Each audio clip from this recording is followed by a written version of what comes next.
Recent যাদের যাদের বিয়ে আছে, মানে নভেম্বর ডিসেম্বরে, তারা যারা মরে যাচ্ছে একদম সাজানের ঘরে যাওয়ার জন্য, আর মানে দুনিয়া রিলস বানিয়ে যাচ্ছ, মুঝে সাজন কে ঘর জানা है, মুঝে সাজন কে ঘর জানা है।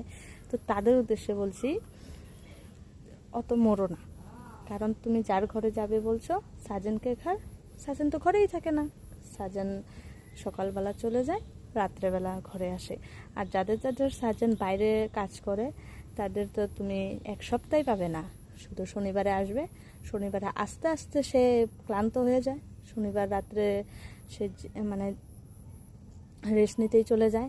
তারপর রোববার এক সপ্তাহের মধ্যে যত কাজকর্ম জমেছে বাড়িতে সেসব করে, আর সোমবার সকালবেলা উঠেই চলে যায়, রাত্রে ঘুমিয়ে যায়।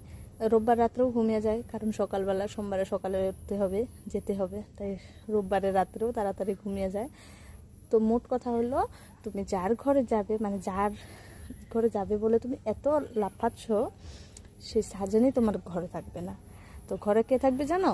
সাজনের একটা মা, যেটা নাকি যে নাকি তোমার পদে পদে দোষ দেখবে, পদে পদে ভুল দেখবে, তোমার প্রত্যেকটা কথায় ভুল, তোমার প্রত্যেকটা কাজে ভুল, প্রত্যেকটা মানে ডিসিশনে ভুল, তোমার সমস্ত কাজকর্ম বিগড়ে দেবে।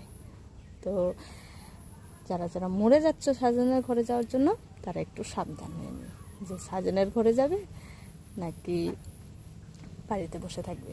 কারণ বাড়িতে অনেক আরাম, অনেক সুখে আছো।